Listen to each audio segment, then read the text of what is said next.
Hello दोस्तों, मैं आपका दोस्त गौरव गुप्ता। और मैं आपका दोस्त Praveen Kumar. Welcome back to our channel. First of all thanks a lot for आपकी सपोर्ट के लिए, आपके फीडबैक के लिए, आपकी क्वेरीज़ के लिए। जिस हिसाब से आपकी क्वेरीज़ आई हुई हैं, रियली देख के बहुत अच्छा लग रहा है, क्योंकि आपने काफ़ी अच्छे अच्छे क्वेश्चन किए हुए हैं। आपने काफ़ी लाइक किया हमारी वीडियोज़ को, जिससे हमें भी एक इंस्पिरेशन मिल रही है वीडियो बनाने के लिए। तो थैंक्स अ लॉट।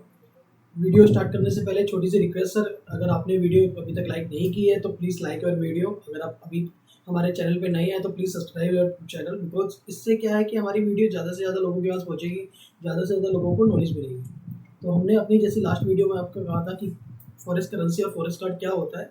आज हम अपने इसी वीडियो के अंदर स्टेप बाय स्टेप सब जानेंगे कि फॉरेक्स करेंसी क्या होती है, फॉरेक्स कार्ड क्या होता है, क्या उसकी गाइडलाइन है, क्या उसके डॉक्यूमेंटेशन है, कहाँ से हमें लेना चाहिए, कैसे हम उसको बाय कर सकते हैं, कैसे रिफंड कर सकते हैं। तो वीडियो के एंड तक बने रहिएगा, तभी आपके सारे क्वेश्चन के आंसर आपको मिल पाएंगे। इन केस आपको लगेगा लास्ट तक भी कि आपके कुछ रह गए हैं क्वेश्चन जो हमने इसमें कवर नहीं किए हैं, तो आप हमें कमेंट, चैट, व्हाट्सएप या फिर कॉल के थ्रू भी डायरेक्टली पूछ सकते हैं। तो सबसे पहले था कि फॉरेक्स करेंसी क्या होती है। हमने आपको बताया था कि जब आप किसी अदर कंट्री में ट्रैवल करते हैं तो जो वहाँ की करेंसी होती है उसको कहते हैं फॉरेक्स करेंसी। तो आई सजेस्ट कि जब भी आप किसी दूसरी कंट्री में जा रहे हैं, जैसे लाइक थाईलैंड, कनाडा, यूएस है, वट एवर, जिस भी कंट्री में जा रहे हैं वहाँ की ही करेंसी लेके जाइए। बिकॉज वहाँ की जब आप ट्रांजेक्शन करते हैं तो उस करेंसी के अंदर ही आपको कन्वर्ट होता है। अदरवाइज अगर आप नहीं लेके जाते हैं या आईनर कैरी करते हैं ज़्यादा, तो आप जब भी आप कभी एयरपोर्ट से बाय करते हैं तो आपको थोड़ा सा है वो एक्सपेंसिव पड़ता है। आप बेस्ट ऑप्शन के लिए बेस्ट करेंसी आपको कहाँ से बाय करनी है, कितनी करनी चाहिए, उसके लिए आप एनी टाइम हमें कॉल, चैट या व्हाट्सएप के थ्रू कनेक्ट कर सकते हैं। तो ऐसे ही फॉरेक्स कार्ड क्या होता है सर, थोड़ा सा भी करिए। फॉरेक्स कार्ड इज लाइक जैसे आप नॉर्मल डेबिट कार्ड जैसे कि आप इंडिया में यूज़ करते हैं, इट्स लाइक प्लास्टिक मनी। आपके लिए डेफिनेटली प्लास्टिक मनी यूज़ करना आसान रहता है। आप जिस कंट्री में ट्रैवल कर रहे हैं सेफ एंड कन्वीनियंट है। आने वाली इस वीडियो के अंदर हम आपको सारे फीचर्स, जो बेनिफिट्स है कार्ड के, हम आपको गाइड करते रहेंगे। तो फॉरेक्स कार्ड और करेंसी बेसिकली हमने आपके साथ बताया है। करेंसी में इतना कुछ ज़्यादा मेजर है नहीं, डॉक्यूमेंटेशन पार्ट है वो हम फॉरेक्स कार्ड के साथ ही आपको कवर कर देंगे कि उसमें क्या क्या डॉक्यूमेंटेशन है। तो हम स्टार्ट करते हैं विद द क्वेश्चन वाइज, क्योंकि हमारे पास बहुत सारी क्वेरीज आई हुई। तो हम वन बाय वन सारे क्वेश्चन का आपको आंसर करते हैं, जिससे आपकी जो भी क्वेरीज है सब रिजोल्व हो जाए। तो सबसे पहले जो क्वेश्चन आया हुआ था फॉरेक्स कार्ड, जैसे आपको बता दिया गया है। अभी दूसरा जो क्वेश्चन आया है कि what are the benefit of the forex card. अगर एक बंदा फॉरेक्स करेंसी लेता है या फिर फॉरेक्स कार्ड लेता है तो उसमें बेनिफिट क्या है फॉरेक्स कार्ड में। डेफिनेटली जो फॉरेक्स कार्ड अगर आप कैरी करते हैं फॉर योर ट्रैवल, डेफिनेटली सबसे जो बड़ा बेनिफिट आपको मिल रहा है in terms of rates. Currency के मुकाबले थोड़ी सी करेंसी आपको, जो कार्ड में करेंसी मिलती है वो चीपर रेट पे मिलती है। सेफ एंड कन्वीनियंट है आपके ओवरसीज ट्रैवल के लिए। और आप अगर मल्टी कंट्रीज में ट्रैवल कर रहे हैं, सपोज कि यूएस एंड कनाडा ट्रैवल कर रहे हैं, तो इसी कार्ड में आप दोनों करेंसी नोट करा सकते हैं। डेफिनेटली रेट्स जैसे मैंने आपको गाइड किए थे, रेट बेटर रहते हैं। इंश्योरेंस भी आपका जो कार्ड में है वो इंश्योरेंस कवर रहता है। और भी बहुत सारे बेनिफिट्स हैं, लाइक अगर इन केस अगर आपका कार्ड रिप्लेस होता है, मिसप्लेस होता है, तो आप उस कार्ड के अगेंस्ट में नया कार्ड भी मंगवा सकते हैं। या फिर अगर आपको लगता है कि ट्रिप में आप ज़्यादा टाइम रह नहीं गया, एक या दो दिन, तो इमरजेंसी कैश की फैसिलिटी भी आपको उसमें मिल जाती है, जो कि कैश के अंदर आपको अवेलेबल नहीं है।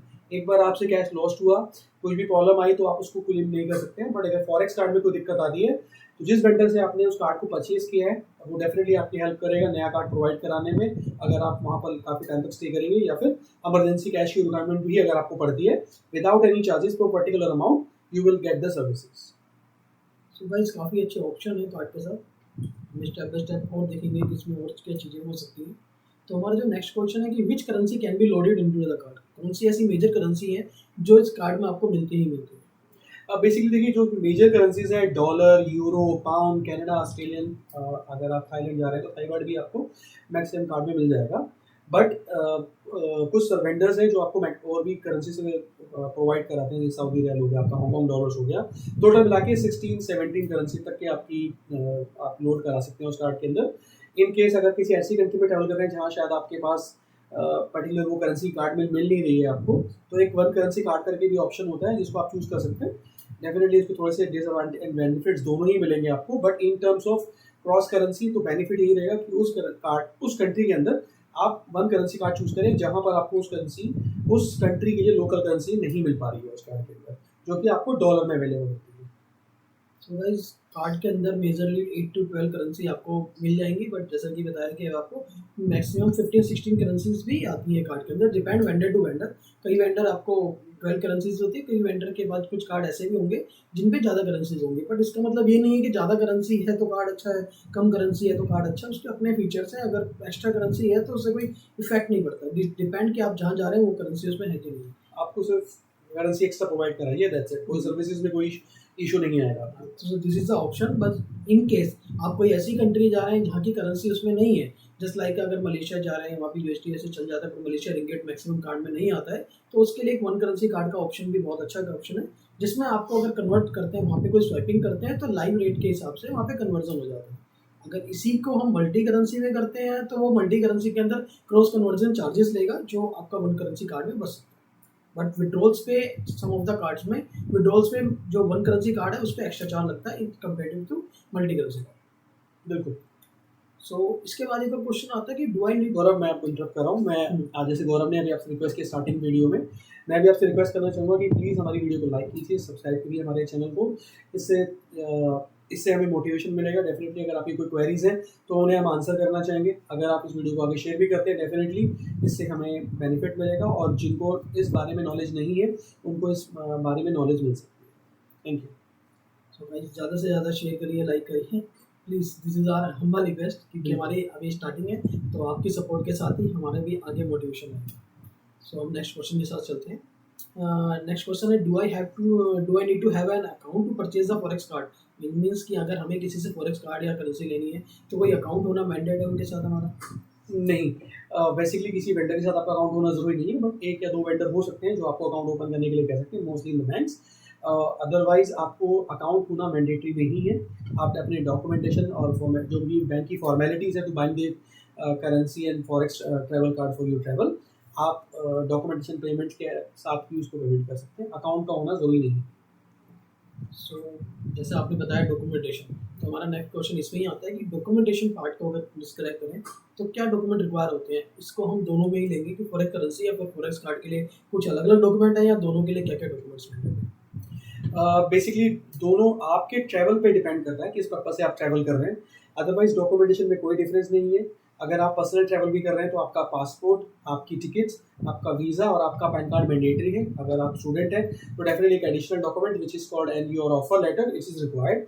आप जिस पर्पज से भी ट्रैवल कर रहे हैं डॉक्यूमेंटेशन उस हिसाब से चेंज होगी। अदरवाइज कोई आप करेंसी ले रहे हैं, ट्रैवल कार्ड ले रहे हैं, it doesn't matter. It just depend कि आप किस पर्पज से उस करेंसी या फॉरेक्स कार्ड को बाय करना चाहते हैं, उस हिसाब से आपके डॉक्यूमेंट चेंज होते हैं। That's it. सो भाई जैसे कि कई लोगों की क्वेरीज थी कि अगर हम करेंसी लेते हैं कोई एडिशनल डॉक्यूमेंट रिक्वायर तो नहीं है। सो एज पर द अभी जैसे बताया गया है कि करेंसी लें या कार्ड लें डॉक्यूमेंट सेम ही होंगे। इस डिपेंड आपके वीज़ा के ऊपर कि आप किस वीज़ा पे ट्रैवल कर रहे हैं, तो हर वीज़ा में कोई ना कोई एडिशनल डॉक्यूमेंट ऐड हो जाता है। बेसिक डॉक्यूमेंट आपको बताएं कि वो तो चाहिए, अगर कोई एडिशनल वीज़ा है तो उसमें एक वीज़ा के हिसाब से डॉक्यूमेंट ऐड होगा।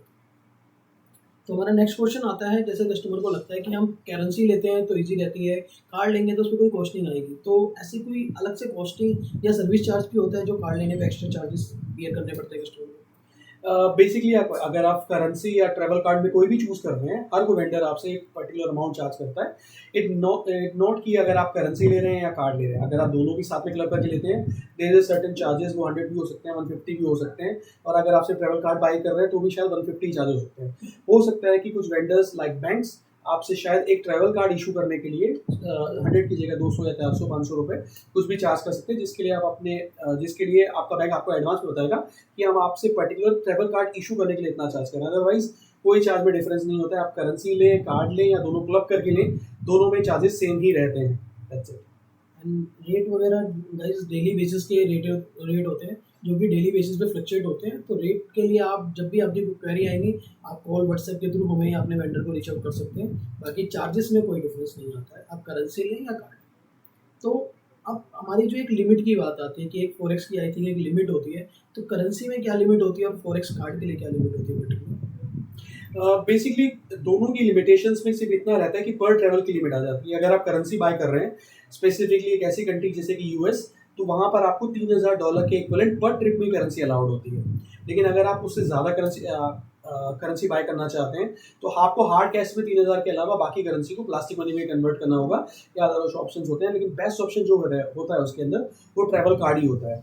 ओवरऑल आपकी जो एज ए इंडिविजुअल लिमिट है वो है $250,000 in a financial year in under of RBI terms LRS liberalised remittance scheme. इसके अंदर एक इंडिविजुअल एक फाइनेंशियल ईयर में $2.5 लाख तक यूज कर सकता है। इट मीन्स अगर मैं पढ़ने जा रहा हूँ तो इंक्लूडिंग माई फीस, मैं अगर करेंसी कार्ड बाय करता हूँ, या फिर मैं अपने भाई या फैमिली में या किसी को बाहर एज गिफ्ट पैसा बाहर भेजना चाहता हूँ, सारी लिमिट इसके अंदर इंक्लूड होती है। This is only for your individual transactions.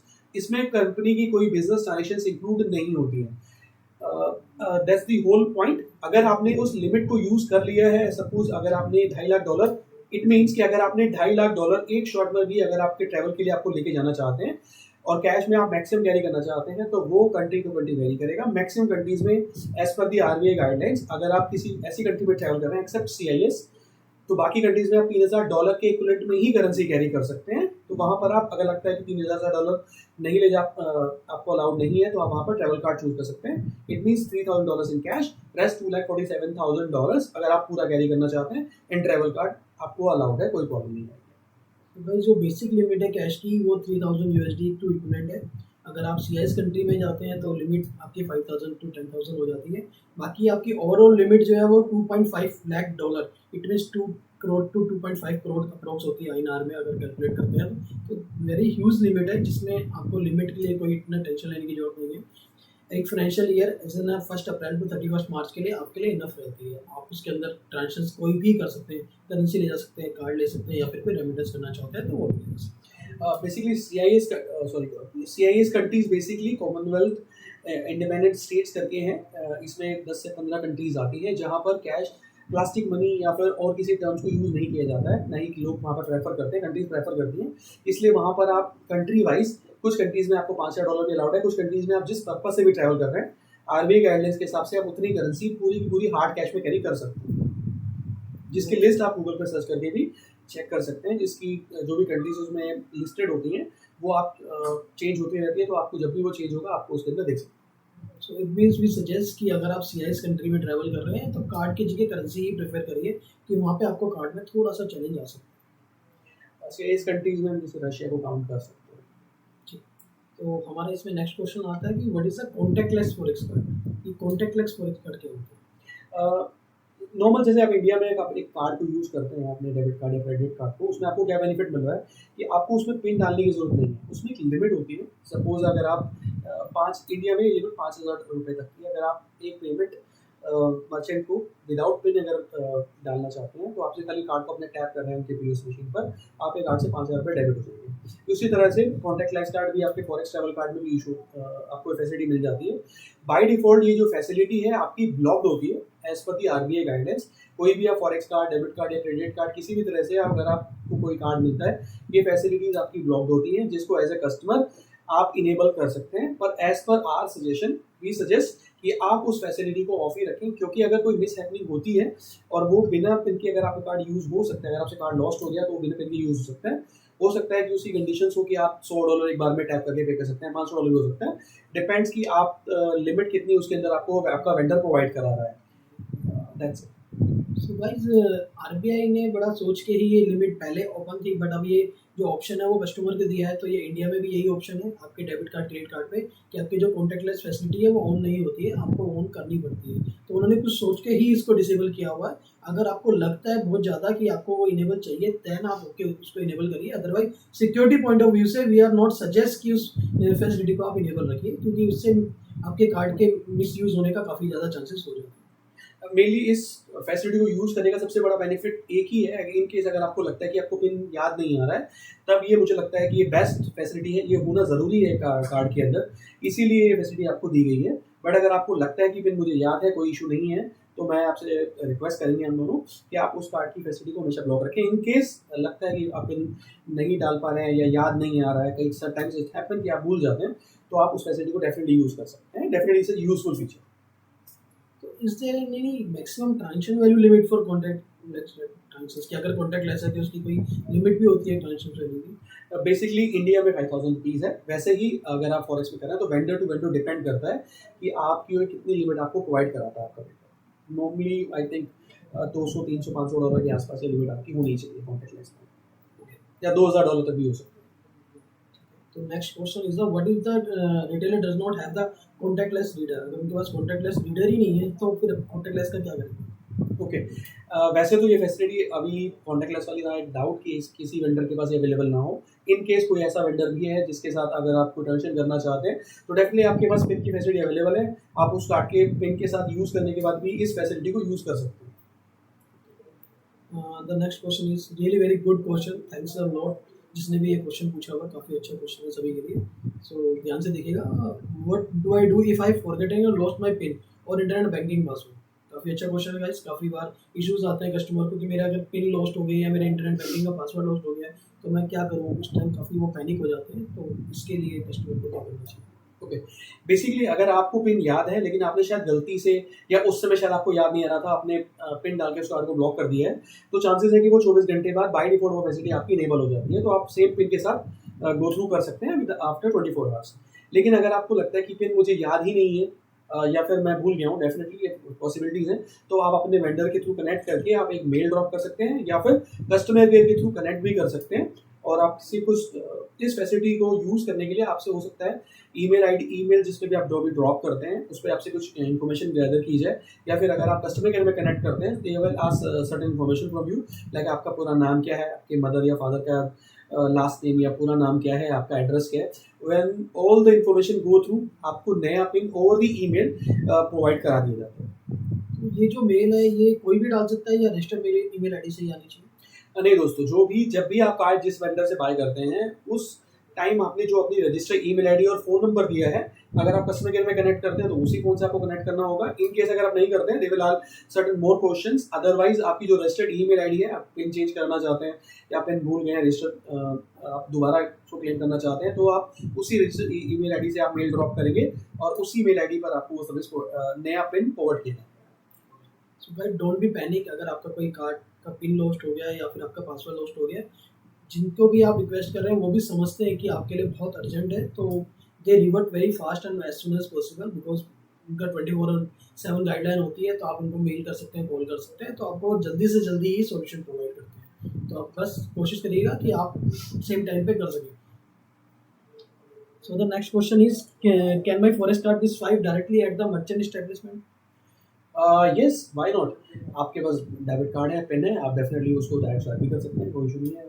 It's like, guys please understand, it's like a normal card, that's it. आप उसको बस फॉरेन करेंसी में उसको काउंट कर रहे हैं, अदरवाइज इसके अंदर और आपके नॉर्मल डेबिट कार्ड या क्रेडिट कार्ड के अंदर कोई डिफरेंस नहीं है।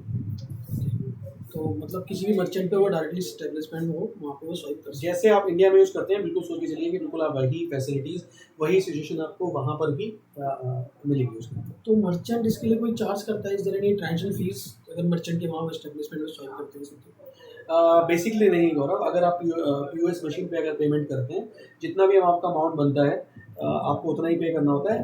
अगर आपके पास कोई कार्ड करेंसीज ऐसी है उस कार्ड के अंदर जिस कंट्री में आप हैं, अगर वो करेंसी अवेलेबल नहीं है आपके कार्ड में, तो डेफिनेटली क्रॉस करेंसी लगते हैं, बस उसमें मर्चेंट का कोई रोल नहीं होता है। But certain merchant will charge, अगर वो आपसे कुछ चार्ज ले रहे हैं इसके अगेंस्ट में, तो वो डेफिनेटली आपको एडवांस में बताएंगे। मोस्टली इन दुबई, अगर मुझे बेसिक आइडिया है उसके अंदर, तो वहाँ पर जो अगर आप कुछ गोल्ड परचेज कर रहे हैं तो वो आपसे एडवांस में आपको इन्फॉर्मेशन देते हैं कि they will charge something approx 2.5% approx आपको वो चार्ज करते हैं। बट वो आपको हमेशा एडवांस में बताते हैं कि हमसे इतना चार्ज करने वाले हैं। अदरवाइज नॉर्मल कार्ड जैसे आप इंडिया में यूज़ कर रहे हैं, कोई चार्ज आपको कहीं वहाँ पे भी कन्वर्जन फीस नहीं देनी है उसके ऊपर, ना ही मर्चेंट आपसे कोई एडिशनल चार्ज कर रहे हैं। तो भाई जो आपका कार्ड होता है वो मैक्सिमम स्वाइपिंग फ्री कार्ड होता है, बट अगर इन केस आपको कोई लगता है कि मर्चेंट आपको चार्ज करेगा तो वो आपको एडवांस में इन्फॉर्म करेंगे कि आपके कार्ड पे ये चार्जेस लगने वाले हैं। या फिर एक ऑप्शन ये है कि आपने वो करेंसी ही बाई नहीं की, जो करेंसी वहाँ पे चलती है, तो उसमें क्रॉस कन्वर्जन चार्जेस लग सकते हैं। अदरवाइज स्वाइपिंग ऑलमोस्ट फ्री होती है हर कार्ड के लिए। ठीक है। So the next question is do I need to share my pin while swiping the forex card at the merchant? नहीं गाइस, आप अपना पिन किसी भी तरह से, debit card, credit card, forex card, किसी भी तरह से अपने कार्ड को आप अपने पिन को शेयर नहीं करेंगे। इन केस अगर आप किसी के साथ पिन शेयर करते हैं और वो कार्ड यूज होता है और आपको लगता है कि शायद ये कोई फ्रॉडेड ट्रांजेक्शन हुई है, या उसके बाद आपको लगता है कि कोई फ्रॉडेड ट्रांजेक्शन हुई है और वो पिन के साथ यूज हुई है, तो वो कोई भी वेंडर आपको उसके अंदर क्लेम नहीं पास ऑन करने वाला है। प्लीज गाइड्स, अगर आप अपना डेबिट कार्ड, फॉरेक्स कार्ड, किसी भी तरह के कार्ड के पिन को अगर किसी से शेयर करते हैं और कोई भी कार्ड के साथ मिस यूज होता है, तो आपको कोई भी सर्विस प्रोवाइडर आपको उसके अंदर कोई भी क्लेम पास करके नहीं देने वाला है। प्लीज मेक श्योर कि आप अपना पिन किसी के साथ भी शेयर ना करें। आप इस पिन को आप कहीं नोट डाउन करके कोशिश करें कि नोट डाउन, इधर आप मेमोराइज कर लें उसको, या फिर किसी भी तरीके से किसी को पिन आपका ना पता चले। That's the main thing. बड़ा मेन है ये, इस बात को ध्यान रखिएगा कि जो अगर हमारे कार्ड में कोई फ्रॉड ट्रांजेक्शन हो गई और आप जब इसको क्लेम बैक के लिए रिक्वेस्ट करते हैं, तो वो सबसे पहले जो चेक करते हैं वो यही चेक करते हैं कि उस ट्रांजेक्शन को करते टाइम या वो जो ट्रांजेक्शन हुई है वो विद द पिन हुई है या विदाउट द पिन हुई है। अगर उनको किसी तरह से भी ये प्रूफ हो जाता है कि वो विद पिन ट्रांजेक्शन हुई है, तो आपको क्लेम बैक में इश्यूज आ सकते हैं। तो आई सजेस्ट कि पिन के साथ कभी भी ऐसा ना करें कि किसी को पिन शेयर कर रहे हैं, हम पिन को यूज़ कर रहे हैं या फिर कहीं ऐसी चीज़ें कॉमन एरिया में लिख के रख रहे हैं जहाँ पे लोगों की नॉलेज में आ सकती है। So be conscious about this कि पिन को बड़ा सेफ है। तो the next question is there any daily limit of the purchase at the merchant establishment? कोई लिमिट होगी इस स्वाइपिंग में? बिल्कुल Gaurav, there is a limits जो कि आपका वेंडर, जिस वेंडर से भी आप उस कार्ड को परचेज कर रहे हैं, डेफिनेटली उनकी लिमिटेशंस होती है कि एक दिन में अगर आप मर्चेंट के थ्रू यूएस मशीन के थ्रू पे कर रहे हैं टू योर मर्चेंट, उसकी लिमिटेशंस होती हैं समवेयर अराउंड $5,000 आई थिंक सारे मर्चेंट आपको प्रोवाइड कराते हैं इन सिंगल डे। ये लिमिट ज़्यादा भी हो सकती है आपके पर्पस, या जिस सर्विस प्रोवाइडर से आपने कार्ड बाय किया है उनकी लिमिट के साथ चेंज हो सकती है, या आपको लगता है कि इस लिमिट को मुझे चेंज कराना है, तो आपने उनके कस्टमर केयर में या ईमेल डाल के भी इसको चेंज कराने के लिए रिक्वेस्ट कर सकते हैं। So the basic limit approx $5,000 approx, अगर इनको in a single day, in 24 hours. अगर आपको लगता है कि आपको इससे ज़्यादा की लिमिट चाहिए, तो आप बाय रिक्वेस्ट इसको इंक्रीज या डिक्रीज करा सकते हैं। ठीक। सो अब हमारा क्वेश्चन आता है एटीएम के ऊपर कि which ATM accept the forex card? कौन कौन से ऐसे एटीएम है जो वहाँ पे फॉरेक्स कार्ड एक्सेप्ट करते हैं? बेसिकली ऑल द एटीएम्स, क्योंकि आज की डेट में वीज़ा, मास्टर कार्ड और एमएक्स की फैसिलिटीज़ जो हैं आपको सारे एटीएम से मर्चेंट प्रोवाइड करा रहे हैं। बट इन इंडिया हम जो भी फॉरेक्स कार्ड इशू किए जाते हैं वो वीज़ा और मास्टर कार्ड के प्लेटफॉर्म पे ही होते हैं। ऑल ओवर वर्ल्ड आपकी जो भी फैसिलिटीज़ होती हैं वो आपको सिर्फ और सिर्फ वीज़ा और मास्टर कार्ड के प्लेटफॉर्म पे ही मिल पा रही हैं। कुछ सर्विसेज जो है आपको कार्ड के अंदर वो मास्टर कार्ड भी प्रोवाइड कराता है। जो भी जिन वेंडर के थ्रू या एटीएम के थ्रू आप यूज़ कर रहे हैं, आप जिनको पेमेंट करना चाहते हैं, विड्रॉ करना चाहते हैं, उसकी इन्फॉर्मेशन आपको डेफिनेटली एटीएम्स के ऊपर या मर्चेंट के उस पर मिल सकती है। बट दीज आर 3 जो आपको हर जगह इजीली एक्सेप्टेबल है, कोई इशू आपके अंदर नहीं आता। तो ये जो हमारे जो एटीएम्स है डेफिनेटली कुछ चार्ज भी करते होंगे, तो क्या चार्जेस होता है उस एटीएम्स का? कुछ आइडिया नहीं वो? डेफिनेटली गौरव, आपका जो जिस एटीएम से भी आप विड्रॉ करने जा रहे हैं अमाउंट, अगर आपकी जिस वेंडर से आपने बाय किया, अगर वो कुछ आपको ATM free withdraw card services provide करा रहा है, तो शायद आपको सर्टेन अमाउंट सर्टेन ट्रांजेक्शंस के बाद शायद आपको चार्ज लगता है। लेकिन हो सकता है कि जिस वेंडर से आप बाय कर रहे हैं वो 1 या 2 या 3 ट्रांजेक्शन आपको मंथली फ्री दे रहा है। उसके अलावा अगर आप कुछ विड्रॉ करते हैं, डेफिनेटली आपसे वेंडर चार्ज करता है। उसके ओवर एंड अबव अगर जिस एटीएम की सर्विसेज आपको यूज़ कर रहे हैं, कई बार वो थर्ड पार्टी एटीएम्स होते हैं, उस एटीएम से अगर आप विड्रॉ करते हैं वो आपको एडवांस में गाइड करते हैं कि हम आपसे इतना डॉलर चार्ज करने जा रहे हैं। अगर आपको लगता है कि उस विड्रॉ करने की जरूरत नहीं है या इस एटीएम के अलावा भी कहीं और आप ट्राई कर सकते हैं, तो आई सजेस्ट कि आप उस एटीएम से ट्राई करें। बट अगर लगता है कि फंड्स की ज़्यादा रिक्वायरमेंट है तो इट विल बी यूजफुल कि आप वहाँ से विड्रॉ करें। कि चार्जेस जो होते हैं अगर इमरजेंसी है तो वेरी मिनिमम होते हैं, समवेयर अराउंड $4 और $4.5 अगर इमरजेंसी है तो। सो भाई एक बात देख के रखिएगा कि अगर कभी आपको एटीएम में विड्रॉल्स की ज़रूरत है, वैसे तो आप नॉर्मल कैश भी कैरी करते हैं और कार्ड भी कैरी करते हैं, और आई थिंक ऐसी कोई कंट्री नहीं है मैक्सिमम जहाँ आप कार्ड लेके जा रहे हैं तो स्वाइपिंग हर जगह होता है, तो हमें ज़रूरत ही नहीं पड़ती कि हम एटीएम विड्रॉ करें। स्वाइपिंग फ्री है तो आप स्वाइपिंग यूज़ करिए। बट अगर विड्रॉ की जरूरत पड़ती है तो एटीएम एक बार चेक करिए कि ये एटीएम कहीं आपको ज़्यादा चार्ज तो नहीं कर रहा है, क्योंकि कुछ प्राइवेट एटीएम्स होते हैं जो आपको एक्स्ट्रा चार्जेस लगा सकते हैं। ठीक है, तो अब इसके बाद आता है हमने यूजेस देख लिया, अपने डॉक्यूमेंटेशन देख लिया, ले लिया, सब कुछ ले लिया, बट हमें लोकेट करना है, हमें फाइंड आउट करना है कि हमारे कार्ड में जो बैलेंस है हमें वो ट्रैक रखना है कि कैसे ट्रैक रखना है कि एक एक ट्रांजेक्शन हमें दिखती रहे, स्टेटमेंट दिखती रहे। तो इसका क्या वे है? बिल्कुल, जिस वेंडर के थ्रू भी आपने कार्ड बाय किया है, डेफ़िनिटली उनकी एक डेज़िग्नेटेड ऐप होती है इसके अंदर, या फिर आप नेट बैंकिंग के थ्रू अपने रजिस्ट्रेशन करने के बाद अपना बैलेंस स्टेटमेंट, लॉकिंग, अनलॉकिंग, जो भी फैसिलिटी उसके अंदर अब आप इनेबल करना चाहते हैं, लाइक एटीएम विड्रॉल के अंदर, उसके अंदर जो 4 फैसिलिटीज़ आपको मिलती हैं ट्रैवल कार्ड के अंदर, जैसे कि एटीएम विड्रॉल है आपका, स्वाइपिंग है, ऑनलाइन शॉपिंग है, या फिर पीओएस मशीन में अगर आप मर्चेंट को पे करना चाहते हैं, वो फैसिलिटीज़ आप ऑन या ऑफ कर सकते हैं। उसी में आप अपना बैलेंस, अपनी ट्रांज़ैक्शन हिस्ट्री सब कुछ चेक कर सकते हैं। तो अगर कोई कस्टमर कार्ड लेके जाता है और उसने ये सब कुछ नहीं किया, बट उसने कार्ड ले लिया, पिन के साथ यूज़ कर रहा है, तो यूजेस में क्या इश्यू आता है? कोई यूज़र्स में इश्यू नहीं आता। इट्स लाइक नॉर्मल, जैसे आप इंडिया में रजिस्ट्रेशन करते हैं अपनी नेट बैंकिंग बैलेंस चेक करने के लिए, उसी तरह से होता है। अगर आपके पास डेबिट कार्ड है, उसका पिन आपके पास है, तो आपको ज़रूरी नहीं है कि आप नेट बैंकिंग भी रजिस्ट्रेशन करें। उसी तरह से आपके फॉरेक्स कार्ड में भी होता है। अगर आपको लगता है कि उसकी ज़रूरत नहीं है, आपका 2 या 3 दिन का ट्रिप है, बैलेंस की कोई आपको लगता नहीं है इसी की नीड पड़ती है, तो बिना रजिस्ट्रेशन के भी आप 2 फैसिलिटी आप बिल्कुल आराम से यूज़ कर पाएँगे। एक है पीओएस मशीन, जैसे कि मर्चेंट को आप पेमेंट करना चाहते हैं थ्रू कार्ड, या फिर अगर आपको एटीएम से विथड्रॉ करना है through pin, you can do that. कोई इश्यू नहीं आएगा आपको उसको। तो इसके थ्रू खाली हम अपने कार्ड को रजिस्टर करते हैं फॉर द एक्स्ट्रा बेनिफिट्स के लिए, कि हमें स्टेटमेंट चेक करनी है, अपनी ट्रांजेक्शन चेक करनी है, या फिर हमें कुछ इनेबल करना है जो हमारी सर्विसेज है। अदरवाइज कार्ड आपका एक्टिव ही होता है जब आपको मिलता है, तो इसके थ्रू एक्टिवेशन नहीं होता है। कई लोगों की मिथ थी कि हमें कार्ड एक्टिवेशन के लिए क्या करना है, तो कार्ड गाइस जब आपको मिलेगा तो वेंडर आपको एक्टिवेट करके ही देंगे। जब भी कार्ड आपको मिला विदिन 24 आवर्स के अंदर नॉर्मली वो एक्टिवेट हो जाता है। इसके थ्रू खाली आप रजिस्टर करते हैं, रजिस्टर के थ्रू आप फैसिलिटी यूज़ करते हैं। और जब भी आपका कार्ड एक्टिवेट होता है, डेफिनेटली वो आपको मेल या फिर जिससे मोबाइल के ऊपर इन्फॉर्मेशन आ जाती है आपके पास कि आपका कार्ड एक्टिवेट हो गया है, तो don't worry about it. In case अगर किसी कोई इन्फॉर्मेशन आपके पास ओवर दी एसएमएस या मेल नहीं आ पाई, डजंट मीन कि आपका कार्ड एक्टिवेट नहीं हुआ है। आप अपने वेंडर के थ्रू इसको चेक कर सकते हैं, या फिर try to register through the app और नेट बैंकिंग। सो इसमें एक एसएमएस अलर्ट फैसिलिटी भी होती है, तो एसएमएस अलर्ट फैसिलिटी के लिए कस्टमर को उसको एक्टिवेट कराना होता है, या ऑटोमेटिक एसएमएस अलर्ट आते हैं जो कस्टमर को? नहीं गौरव, एसएमएस फैसिलिटी जो है आपको service provider by default provide कराता है। जब आप उनसे कार्ड बाय करते हैं, तो आपको एक डेफिनिटली कार्ड बाय करने के लिए फॉर्म फिल अप करना पड़ता है। उसमें आपकी बेसिक इन्फॉर्मेशन होती है, आपका नाम, फ़ोन नंबर, ईमेल आईडी, आपका एड्रेस क्या है, कार्ड की कुछ इन्फॉर्मेशन आपकी लिखी होती है, वही आपको भरनी होती है। उसी के थ्रू आपको एसएमएस फैसिलिटी और ईमेल फैसिलिटी प्रोवाइड कराते हैं, जिसमें आपको कोई एक्स्ट्रा चार्ज पे नहीं करना पड़ता। ओके, तो इसका कोई एडिशनल चार्जेस भी नहीं होता? डेफिनेटली। ठीक। तो हमारा द नेक्स्ट क्वेश्चन आता है कि what are the change exchange rate applicable when I am using the forex card for the transaction? मतलब जब हम स्वाइपिंग करते हैं या कुछ नॉर्मली कहीं मशीन पे यूज़ करते हैं, तो उसमें क्या रेट एप्लीकेबल होती है? बेसिकली अगर आपके कार्ड में लोकल करेंसी अवेलेबल है, हम एग्जांपल काउंट करना चाहेंगे। सपोज कीजिए कि आप यूएस में हैं और आपके कार्ड में यूएस डॉलर्स अवेलेबल है, तो आपको कोई भी एक्स्ट्रा कन्वर्जन फीस, किसी तरह का भी कोई भी एक्स्ट्रा चार्ज पे नहीं करना होता है।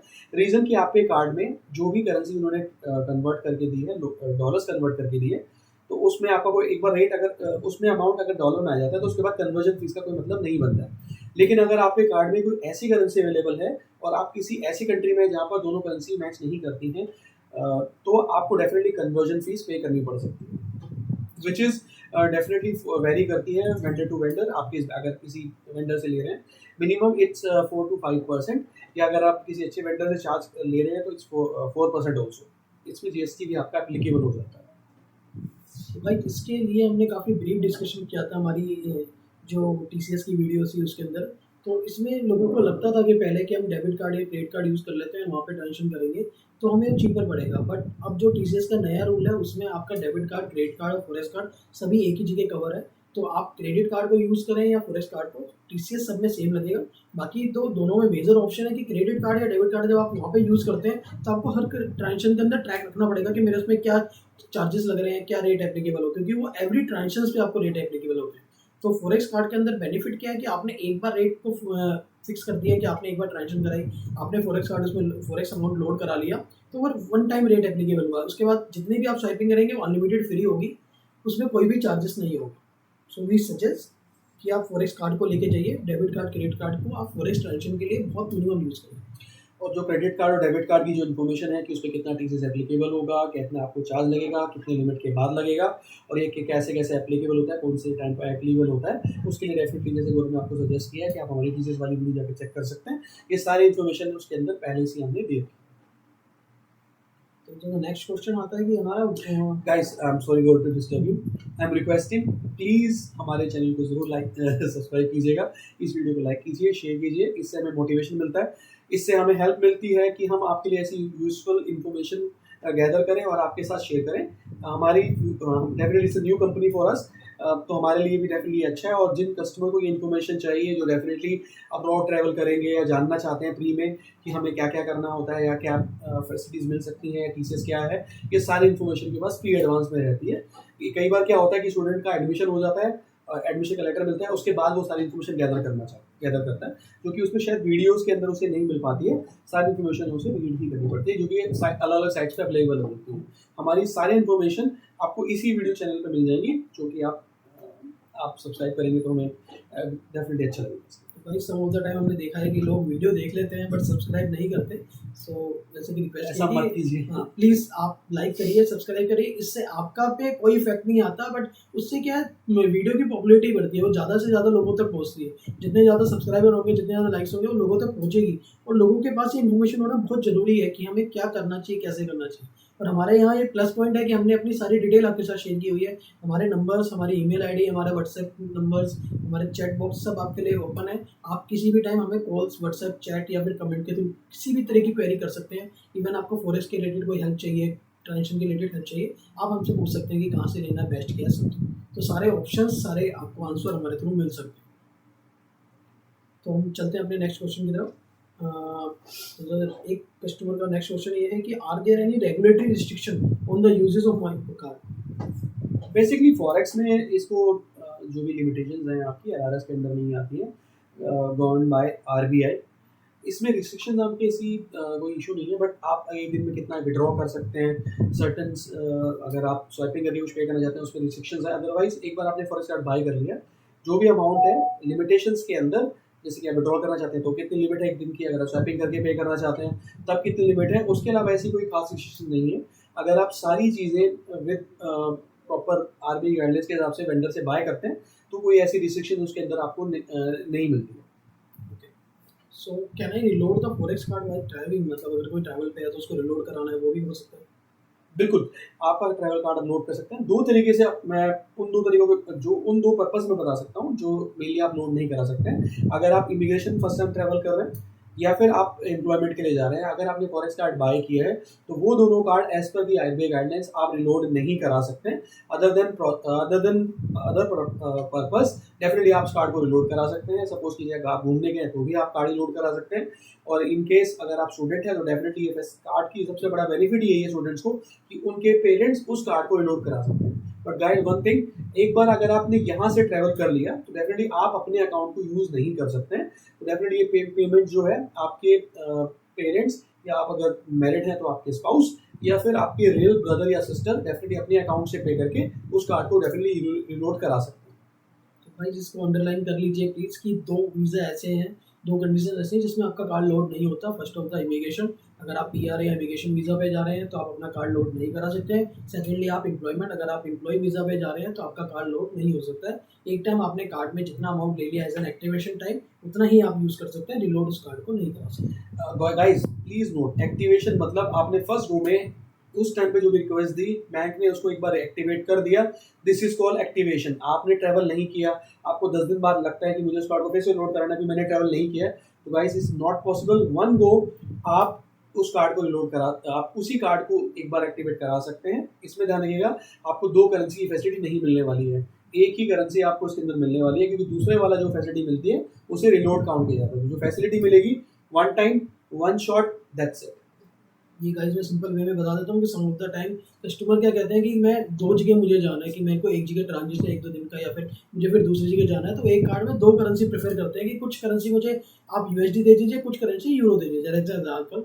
तो आप अगर आपके वाले केस में ऐसा कोई एग्जांपल है कि आपको 2 करेंसी चाहिए, तो इन 2 वीज़ास में आप नहीं ले सकते हैं, आपको खाली सिंगल करेंसी लेनी होगी, क्योंकि जब भी हम दूसरी करेंसी कार्ड में डालते हैं तो वो रिलोड ऑप्शन में ही जाती है। तो एक करेंसी डालने के बाद वो एक्टिवेट हो चुका है तो रिलोड ऑप्शन आपके वाले कार्ड में नहीं होता है। तो visa, PR and the employment में आपको कार्ड रिलोड की फैसिलिटी नहीं मिलती। अदर में आप अपने वेंडर से चेक कर सकते हैं, जो भी आपकी प्रोसेस है उसके थ्रू आप कार्ड को अपना रिलोड करा सकते हैं। इसकी जो भी फॉर्मेलिटीज है definitely vendor to vendor vary करती है। बेसिक डॉक्यूमेंटेशन ही होते हैं जिसमें अलग से कुछ नहीं होता है। डेफिनेटली वेंडर आपसे चाहेगा कि आप प्री एडवांस कुछ फॉर्म साइन करके जाएँ अगर आप घूमने जा रहे हैं, या अगर आप स्टूडेंट हैं तो डेफिनेटली जो आपके फैमिली मेम्बर्स हैं उनको कुछ फॉर्मेलिटीज़ कंप्लीट करनी होती है, जो कि वेंडर आपको ईज़िली गाइड कर सकता है।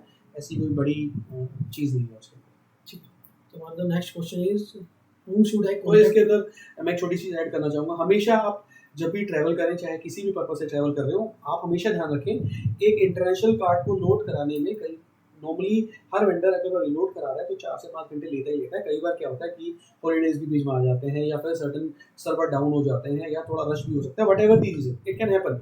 तो आप थोड़ा-सा अगर एडवांस में लेके चलें, प्री प्लान रखिए कि हाँ, मुझे लगता है कि शायद 2 दिन बाद या 3 दिन बाद मुझे इतने पैसे की रिक्वायरमेंट रहेगी। अगर आप प्री एडवांस में अपने वेंडर के साथ कनेक्ट करेंगे तो आपके लिए भी ईज़ी रहेगा और वेंडर के साथ भी ईज़ी रहेगा आपको कार्ड के उस टाइम पे रिलोड कराने के लिए। और आपके डेफिनेटली फैमिली मेंबर्स अगर आप स्टूडेंट हैं तो अगर आप अपने फैमिली मेंबर्स को एडवांस में बताएंगे, it will be definitely useful for your family members and the vendor. भाई टाइम फ्रेम का भी कई बार इशू आ जाता है, क्योंकि टाइम यूएस का अलग है, इंडिया में अलग है। आपको जब कार्ड की रिक्वेस्ट आती है तो एटलीस्ट 1 वर्किंग डेज का टाइम लेके चलिए कि आप उसको पूरे टाइम को फुल फ्रेम कर सकें, इतना आपके पास फंड हो कि आप उतना मैनेज कर पाएं। ठीक है, तो हम अपने नेक्स्ट क्वेश्चन पे चलते हैं कि whom should I contact in case I have a dispute on a transaction?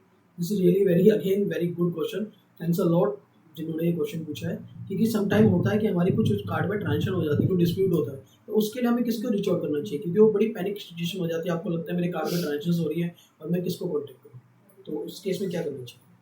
Okay, first of all Gaurav, definitely अगर आपको लगता है कि कोई मेरे कार्ड को मिस यूज़ कर रहा है तो सबसे पहले उस कार्ड को आपको ब्लॉक करना चाहिए। इसके बाद अगर आप अपने अपने वेंडर से कनेक्ट करना चाहते हैं, डेफिनेटली आप उन्हें कॉन्टैक्ट कस्टमर के एक नंबर फैसिलिटी आपको मिलती है, आप कॉल करके भी उन्हें कॉन्टैक्ट कर सकते हैं या फिर एक मेल ड्रॉप करके भी कनेक्ट कर सकते हैं। उनकी कुछ फॉर्मेलिटीज़ होती हैं जो वेंडर टू वेंडर वेरी करती है। Most of the cases definitely वो आपको एक फॉर्म फिल करने के लिए देते हैं, जिसमें आपको डिस्प्यूट क्या है एग्जैक्टली आपको सारी इन्फॉर्मेशन फिल करके उन्हें रीस्कैन करके आपको उन्हें फॉरवर्ड करना पड़ता है।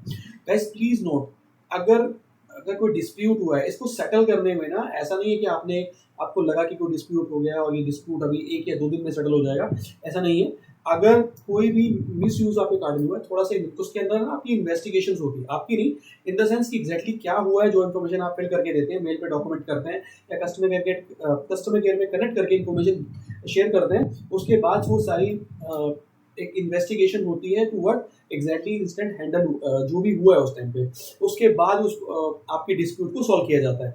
डेफिनेटली डिस्प्यूट में जो भी आप उनको मेल डालते हैं, कॉल करते हैं, वो आपके साथ डेफिनेटली इस चीज़ में टच में रहते हैं। तो जब आप डिस्प्यूट को रेज करें, प्लीज़ मेक श्योर कि अपने सारे कॉल्स देखें कि डेफिनेटली कोई आपसे कॉल मिस ना हो रही हो, या कोई आपकी जो मेल्स हैं वो रेगुलर चेक करते रहें। तो भाई सबसे पहले अगर आपको लगता है कि आपके कार्ड में कोई डिस्प्यूट हो रही है या कोई रेपिडली ट्रांजेक्शन हो रही है, तो सबसे पहले आप अपने कार्ड को टाइम ब्लॉक करिए, क्योंकि इससे आप अदर ट्रांजेक्शंस को रोक सकते हैं। अगर आप हैंडल कर सकते हैं तो अपने कार्ड को थोड़े दिन के लिए ब्लॉक रखिए, क्योंकि इससे क्या है कि जो अनदर ट्रांजेक्शन है वो आपके कार्ड में नहीं होगी। और डिस्प्यूट के अंदर एक मेन चीज़ ये आती है कि अगर आपका card with the pin use हुआ है तो आपको डिस्प्यूट क्लेम में चार्जेस मिलने में या फिर क्लेम बैक मिलने में इश्यूज आ सकते हैं। तो जैसे हमने बताया कि अपनी पिन को सिक्योर रखिए, जिससे कि डिस्प्यूट हो बट विद द पिन ना हो, कि कोई भी ट्रांजेक्शन मिसयूज हुई है आपकी तो वो पिन के साथ ना होगी। और एक चीज़ गाइस जो हमने अभी वीडियो में आगे पहले डिस्कस भी किया था इस बारे में अभी इसी वीडियो में, आप अपनी नेट बैंकिंग रजिस्ट्रेशन करना यूज़ करने की तो जरूरत नहीं है या फिर ऐप को, बट ऐसी मिस हैपनिंग के टाइम पर आप उस टाइम रजिस्ट्रेशन करते हैं, इट विल टेक 5 और 10 मिनट्स मोर।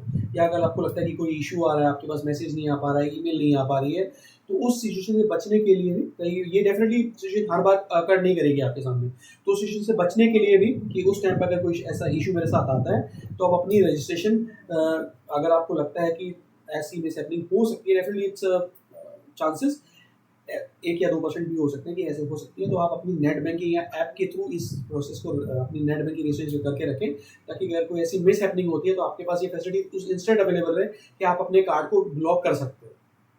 तो कार्ड को अपने एटलीस्ट रजिस्टर करके रखिए कि कोई ऐसी कंडीशन आती है, और नहीं भी आती है तो एटलीस्ट आपको पता तो रहे कि आपकी क्या क्या ट्रांजेक्शन हो रही है। आप एनी टाइम उसको लॉगिन करिए और चेक करिए कि मेरे कार्ड में ये ट्रांजेक्शन हो रही है, तो it's really good for you. आपको इनेबल नहीं करने फंक्शन, उससे कोई मतलब नहीं है, बट कार्ड को अगर आप रजिस्टर कर लेते हैं तो उससे आप एटलीस्ट अपनी कार्ड की statement balance at the time any time check कर सकते हैं। जैसे अपने सॉरी, जैसे हमने वीडियो में भी डिस्कस भी किया था, ज़रूरी नहीं है, बट डेफिनेटली जो सिचुएशन अकर्ड हुई है, जो क्वेश्चन हमने आपका आंसर किया, उसके हिसाब से अगर रहता है तो आपके लिए ही थोड़ी आसानी रहती है कि आप उतनी जल्दी उस कार्ड को ब्लॉक कर सकते हैं। सो गाइज, आप यहाँ तक हमारे साथ आ चुके हैं तो इट मीन्स आपको हमारी वीडियो काफ़ी अच्छी लग रही है। तो again small request, please like the video and subscribe our channel, जिससे कि हम इसको और आगे ले जा सकें। आने वाली वीडियोस में हम धीरे धीरे आपके साथ और टॉपिक शेयर करते रहेंगे। अब हमारा क्या आता है कि हमने करेंसी ले ली, वहाँ ट्रांजेक्शन कर ली, सब कुछ हो गया। अब कस्टमर कहता है कि I am back in India, what do I do? अगर मुझे उसका रिफंड कराना है, मेरा कोई बैलेंस उस कार्ड में है, तो उसका क्या प्रोसेस है? बेसिकली गाइज, अगर आप अपने फॉरेक्स कार्ड यूज़ कर लिया है आपने और आप इंडिया वापस आ जाते हैं, सॉरी इंटरप्ट करूंगा मैं इसमें। हम रिफंड को लेके चलते हैं कि अगर करेंसी भी किसी के पास है तो दोनों का क्या प्रोसेस है? समटाइम लगता है कस्टमर को कि करेंसी का रिफंड अलग होता है, कार्ड का अलग होता है। तो प्लीज़ आप गाइस दोनों चीज़ के बारे में बताइए उनको कि दोनों का कैसे है। ओके, बेसिकली करेंसी अगर आपके पास है या करेंसी या फॉरेक्स कार्ड दोनों ही आपके पास है, तो जो कार्ड की जो रिक्वेस्ट है आपको एटलीस्ट 10 दिन तक होल्ड करके रखना पड़ता है, क्योंकि कई ट्रांजेक्शन आपकी ऐसी भी होती हैं जो सेटल नहीं हुई होती हैं अब्रॉड में। तो जो भी वेंडर है वो आपसे रिक्वेस्ट करता है कि एटलीस्ट आप 10 दिन तक का वेट करें। जो भी सेटलमेंट आपके कार्ड में ट्रांजेक्शन में जो आपको लगता है कि ये पेमेंट अभी सेटल नहीं हुई है, वो सेटल होने में जैसे ही आपको cooling period, it's called cooling period, तो जैसे ही कूलिंग पीरियड आपका ओवर होता है 10 दिन के बाद आप 11वें दिन भी अपने कार्ड को इनकैश करा सकते हैं। बट ये रिस्ट्रिक्शंस आपके साथ करेंसी में नहीं है, क्योंकि करेंसी के अंदर कोई ऐसी कूलिंग पीरियड का ऑप्शन नहीं है। आप करेंसी अगर पहले इनकैश कराना चाहते हैं या सिर्फ आपके पास करेंसी है, तो आप अपने वेंडर के साथ कनेक्ट करके उस कार्ड करेंसी को इमीडिएटली इनकैश करा सकते हैं। ओके, सो जब हम अपने कार्ड को, जैसे करेंसी तो हमारी ठीक है, ऑफकोर्स कि हम करेंसी सरेंडर करेंगे तो करेंसी हमें देनी पड़ेगी। बट अगर कार्ड को हमें इनकैश करना है तो हमें ब्रांच जाके उनको कार्ड को देना पड़ेगा, सरेंडर करना पड़ता है। बेसिकली गाइस, ऐसी कोई नीड तो नहीं है कि अपने कार्ड को आपको सरेंडर ही करना है, बट डेफिनेटली आपको लगता है कि मेरा ट्रैवल अभी फ्यूचर में नहीं है, 6 महीने 1 साल आपको लगता है कि वो ट्रैवल नहीं है, तो मैं आपसे रिक्वेस्ट करूंगा कि आप अपने कार्ड को सरेंडर कर दें, क्योंकि आप अपने नेक्स्ट ट्रैवल के लिए अब नया कार्ड अपने आराम से बाय कर सकते हैं। डेफिनेटली आपसे वेंडर अगर कुछ एक्स्ट्रा चार्ज भी कर रहा है 200-300 रुपये, तो कोई इतना फर्क पड़ेगा नहीं, क्योंकि अगर अपने कार्ड को आप कैरी रखते हैं, वैसे you can keep the card, but it's the suggestion if you want to keep it. अगर आपको लगता है इन 6 मंथ्स और 1 टाइम होराइजन के अंदर आपको लगता है कि मुझे ट्रैवल नहीं करना है, इट्स सजेशन कि आप अपने कार्ड को सरेंडर कर सकते हैं। So guys, as per the process आप अपने कार्ड को रख सकते हैं, बट वी आर सजेस्ट कि अपने कार्ड को आप, अगर आपको गोइंग पीरियड ऐसा भी ट्रैवल नहीं है, तो कार्ड को इनकैश कराते टाइम सरेंडर करिए और उनको बोलिए कि सेम टाइम पे उसको क्लोज कर दीजिए। If you want to surrender you can keep it. Card की जो वैलिडिटी होती है वो 5 ईयर्स की होती है, उसके अंदर आपसे कोई इशू नहीं होगा। बट इनकेस अगर कार्ड में कोई बैलेंस हो जाता है, बैलेंस रहता है और फिर भी कस्टमर उस कार्ड को रखता है, देन कोई चार्जेस भी होते हैं उसमें? डेफिनेटली अगर आप 6 महीने के अंदर उस कार्ड को यूज़ नहीं करते, 180 डेज अगर आप उस कार्ड को यूज़ नहीं करते, तो आपको नॉन मेंटेनेंस चार्ज लगता है, जिसके बारे में डेफिनेटली आपका बैंक आपकी जो क्लॉज है, जब आप कार्ड बाय करते हैं सारी इन्फॉर्मेशन आपको देती है, या जिस वेंडर से आपको बाय कर रहे हैं वो आपको प्री एडवांस में बताता है कि हम ये चार्जेस आपके लेवी होते हैं अगर आप इतने टाइम के बाद इसको कार्ड को यूज़ करते हैं, जो कि रिफंडेबल नहीं है, क्योंकि वो आप एडवांस में आपको उसके साथ शेयर करता है। और आप जो फॉर्म भर रहे हैं उसके अंदर भी डेफिनेटली ये ऑप्शन आपको कहीं ना कहीं मिलेगा ज़रूर, ये जो फॉर्म भर रहे हैं आप, कि डेफिनेटली अगर आप कार्ड को यूज़ नहीं कर रहे हैं certain period of time which is 180 days, तो आपको एक चार्ज लगता है विच is called non maintenance charges. तो भाई, जब भी आप अपने किसी भी ट्रिप से रिटर्न आते हैं तो सबसे पहले अपने फॉरेक्स को सरेंडर करिए, क्योंकि अगर कोई अनयूज बैलेंस उस कार्ड में रह जाता है तो नॉन यूजेज चार्जेस के थ्रू आपको चार्जेस बियर करने पड़ सकते हैं। और ये जो गाइडलाइंस है, आप बेसिकली जो करेंसी के गाइडलाइंस है, आप अपने साथ certain amount of currency hold कर सकते हैं इन 6 मंथ्स। सपोज कीजिए आपको लगता है कि मैं 6 महीने में ट्रैवल करूंगा और आपके पास हार्ड कैश है, आप अपने साथ रख सकते हैं, लेकिन अगर वो लिमिट, यानी कि अगर वो डेज 180 दिन क्रॉस कर जाते हैं, तो एक दो जो लिमिट आपको आरबीआई ने दी है कि आप अपने साथ वो होल्ड कर सकते हैं फॉर फ्यू डेज, वो लिमिट क्रॉस हो जाती है, तो उससे बेटर है कि अगर आपको लग रहा है कि 180 दिन में मैं ट्रैवल नहीं कर रहा हूँ, तो हार्ड कैश भी आपको सरेंडर कर देना चाहिए। आप अपने साथ $2000 डेफिनेटली 180 डेज तक कैरी करके रख सकते हैं for your next travel. So the next question is, what should I do if the forex card has expired but there is an unutilized balance on it? कि कार्ड आपका expire हो गया but उसमें कोई बैलेंस था। Okay, first of all guys, अगर आप अगर दोबारा ट्रैवल कर रहे हैं तो अपने वेंडर से कनेक्ट करके आप डेफिनेटली नया कार्ड बाय कर सकते हैं। बट अगर आपको लगता है कि शायद मैं ट्रैवल नहीं करूंगा या मेरा कार्ड एक्सपायरी हो गया, मैं ट्रैवल नहीं कर रहा हूँ, तो डेफिनेटली आप उस कार्ड को इनकैश भी करा सकते हैं। उस टाइम बस आपको कोई इशू नहीं आएगा उसमें। बस यही आपको थोड़ा सा ये रहता है कि आप उस कार्ड को कहीं यूज़ नहीं कर पाएंगे। अब अगर आप उस कार्ड को लेकर अब्रॉड चले जाते हैं, वो कार्ड यूजेबल नहीं है। बट डेफिनेटली अगर आप इंडिया में हैं और उस कार्ड को इनकैश कराना चाहते हैं, तो कार्ड का वैलिड होना ज़रूरी नहीं है उसमें। So for how long in a forex prepaid card valid, मतलब कितनी वैलिडिटी होती है इसमें? 5 years, 5 years fixed. In all debit card, credit card is 5 years. In forex card also. So the next question is how early can I buy forex card before my travel? Good question कि मैं कितना जल्दी से जल्दी ले सकता हूँ। हम तो ये कहते हैं कि जल्दी लीजिए, टाइमली थोड़ा सा टाइम लेके फॉरेक्स कार्ड लीजिए। बिल्कुल, जो आरबीआई गाइडलाइंस है गौरव, वो बहुत लंबे टाइम, बहुत सही टाइम देती है आपको। 180 डेज के अंदर आप अगर आपका ट्रैवल 180 डेज के अंदर है तो आप डेफिनेटली उसको बाय कर सकते हैं with all the required document जो आपके पास होने चाहिए। अगर आप घूमने जा रहे हैं तो आपके वैलिड टिकट्स, आपका वैलिड पासपोर्ट, आपका पैन कार्ड और आपका वीज़ा होना ज़रूरी है। ये नहीं है कि आपको 180 डेज की लिमिट मिल गई है तो आप जो डॉक्यूमेंट्स मैंने आपको गाइड किए हैं या जिस पर्पज से आप ट्रैवल कर रहे हैं, अगर आपके पास वो स्टैम्प पे नहीं है तो आप इस करेंसी को या उस प्रोडक्ट को बाय नहीं कर सकते। करेंसी कार्ड या किसी तरह की फैसिलिटी को आप यूज़ नहीं कर पाएंगे। तो डॉक्यूमेंटेशन मैंडेटरी है, 180 डेज की लिमिट आपके पास अवेलेबल है। तो इस लिमिट भी और ये इसका मतलब इसका मतलब ये नहीं है कि आपको 180 दिन के अंदर ही इन बिटवीन नहीं लेना है। आप 1-2 दिन पहले भी डेफिनेटली, कई बार होता है कि मेरा इमीडिएटली डिसाइड हुआ है, बट ये जो टाइम होराइजन है कि मैं कितने पीरियड के अंदर ले सकता हूँ ताकि मुझे बाद में टेंशन ना हो, वो 180 डेज का रहता है। सब उनका टाइम होता है कि हमारे ट्रैवल के टाइम पे हमें कहीं ट्रैवल अलग कोई डोमेस्टिक ट्रैवल करना है, जब हमें फॉरेक्स लेने में डिफिकल्टी हो सकती है, तो इसीलिए ही आपको एक टाइम पीरियड दिया हुआ है कि आप 6 मंथ पहले तक, और काफ़ी अच्छी लिमिट भी दी हुई है कि $2.5 लाख तक। तो दोनों चीज़ को ध्यान में रख के आप फॉरेक्स ले सकते हैं। अगेन वी आर सेइंग कि अगर आपको फॉरेक्स के रिलेटेड कोई भी रिक्वायरमेंट है, आपको जानना है कि मैं किससे फॉरेक्स लेना चाहूँ, कहाँ से फॉरेक्स ले सकते हैं, क्या बेटर रेट मिल सकता है, क्या क्या वो है, आप एनी टाइम हमें रीच आउट कर सकते हैं। हमारी सारी डिटेल इस वीडियोज़ में आपको मिलती रहेगी। तो जो हमारा लास्ट क्वेश्चन आता है आज का, वो यही आता है कि फॉरेक्स को अगर हमने कहीं ट्रैवल किया है बट आपकी स्वाइपिंग की जगह मेरे को नियर अबाउट कोई एटीएम नहीं मिल पा रहा और मुझे कैश की जरूरत पड़ती है। ध्यान से सुनिएगा, अगर हम बाहर पे हैं, कहीं पे किसी अदर कंट्री में हैं, हमें स्वाइपिंग नहीं करनी है, हमें कैश, हार्ड कैश की जरूरत है, और नियर अबाउट मेरे पास कहीं एटीएम नहीं है, तो मैं कैश कैसे ले सकता हूँ अपने कार्ड के थ्रू? आपके कार्ड में ये फैसिलिटी अवेलेबल होती है और आप ओवर दी काउंटर करके फैसिलिटीज हम कहते हैं। आप अपने मर्चेंट से या फिर बैंक आपको ये फैसिलिटी ओवरऑल में प्रोवाइड कराता है कि आप कार्ड के थ्रू उसको कार्ड के अगेंस्ट में आपको करेंसी मिल सकती है, हार्ड कैश मिल सकता है। बट इसमें डेफिनेटली वेंडर आपसे कुछ चार्ज करता है, या अगर आपसे बैंक भी अगर इसके अलावा ओवर दी काउंटर कुछ चार्ज करता है तो वो आपको प्री एडवांस में बताते हैं कि हम आपसे इतना चार्ज कर रहे हैं। इसमें हो सकता है सर्टेन लिमिट्स हो कि आपको शायद $1000 देते हैं, या जिस कंट्री में भी हैं आप, उनकी एक लिमिट हो सकती है कि हम इतना ही आपको दे सकते हैं। बट डेफिनेटली अगर आपको कोई इमरजेंसी है, डेफिनेटली तभी आप कैश विड्रॉ करना चाहते हैं, तो ये फैसिलिटी आपके लिए यूजफुल रहती है।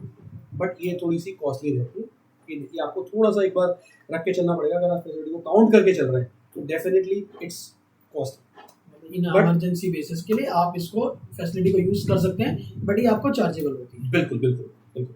तो गाइज, अभी जो भी हमारे पास क्वेश्चन आए थे हमने आपके साथ डिस्कस कर लिए, बट इसका मतलब ये नहीं है कि हम आपको और चीज़ें नहीं डिस्क्राइब कर सकते। आपको अभी भी कहीं लगता है कि आपके कुछ और क्वेरीज थी, कुछ ऐसे क्वेश्चन थे जो हमने इस वीडियोज़ में डिस्कस नहीं करे हैं, तो आप हमें कमेंट बॉक्स में चैट के थ्रू, व्हाट्सएप के थ्रू या फिर ओवर द कॉल हमारे साथ डिस्कस कर सकते हैं।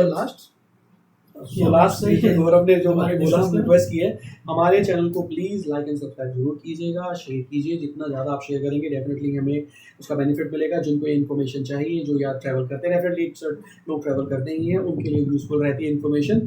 और हम, जैसे गौरव ने बताया, कि जो भी इन्फॉर्मेशन आपको चाहिए, अगर आप हमें कॉल करके कनेक्ट करना चाहते हैं, अवेलेबल है। हमें व्हाट्सअप करना चाहते हैं, व्हाट्सअप कर सकते हैं, या यूट्यूब चैनल के जो डिस्क्रिप्शन लिंक है, उस डिस्क्रिप्शन है, आप उसमें वहाँ पर भी अपनी क्वेरीज शेयर कर सकते हैं। हम वहाँ पर अभी आपको आंसर करना चाहेंगे। हमें बहुत खुशी होगी अगर आपकी कोई क्वेरीज रहे डेफिनेटली, और हमारी तरफ से अगर कोई डेफिनेटली आगे फ्यूचर में भी ऐसी वीडियोस हम आपके साथ शेयर करते रहेंगे। तो गाइस प्लीज, यही रिक्वेस्ट थी, so please like, subscribe our channel. Thank you guys, thank you so much.